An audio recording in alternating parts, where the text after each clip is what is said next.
ভালোভাবে বুঝবো এবং সেই দিনের উপরে আমল করব। اینکه بتوانیم تابع کامل رسول الله الاعظم محمد مصطفی صلی الله علیه و آله باشیم এবং আমাদের প্রিয় নবী হযরত মুহাম্মদ মুস্তাফা সাল্লাল্লাহু আলাইহি ওয়াসাল্লামের আনুগত্য করে মরতে পারি। عرفان و تصوف کوشش و تلاشی هست برای فهم عمیق‌تر دین و طریقی از جانب باطن به سوی خداوند تبارک و تعالی.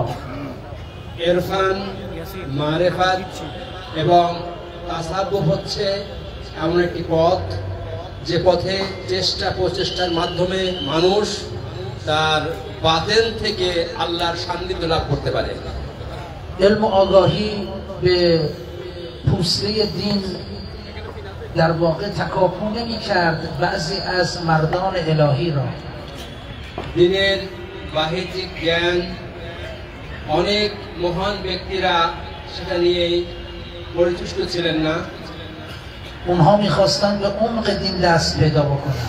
সেই মহান ব্যক্তিরা চেয়েছিলেন দিনের গভীরতম জ্ঞান অর্জন করবেন, লাভ করবেন, به هسته دین دست پیدا کنن. দিনের মূল যে সত্তা সেখানে তারা সেই জ্ঞান লাভ করবেন। هسته دین چیست؟ এখন দিনের সেই রহস্যপূর্ণ জ্ঞান কি? فطرة الله التي فطر الناس عليها لا تبديل لخلق الله ذلك الدين القیم. فطرت خداوند که در وجود همه من و شما هست این اصل دین هست و این دین قیم و این دین پابرجا هست و این اساس دین هست. মহান আল্লাহ রাব্বুল আলামিন পবিত্র কোরআনে ইরশাদ করছেন, মানব জাতিকে খোদাই ফেতরাতের উপরে সৃষ্টি করা হয়েছে, আর এটাই হচ্ছে সেই কাইয়েম দিন, সেই প্রতিষ্ঠিত দিন। دین قیم یعنی چی؟ এখন দিনে কাইয়েম বা প্রতিষ্ঠিত দিন বলতে আমরা কি বুঝি؟ یعنی دین وحیانی به واسطه او قیام میکند و بر او تکیه میکند. অতএব ঐশী ওহীর উপরে প্রতিষ্ঠিত যে দিন, সেই দিন হচ্ছে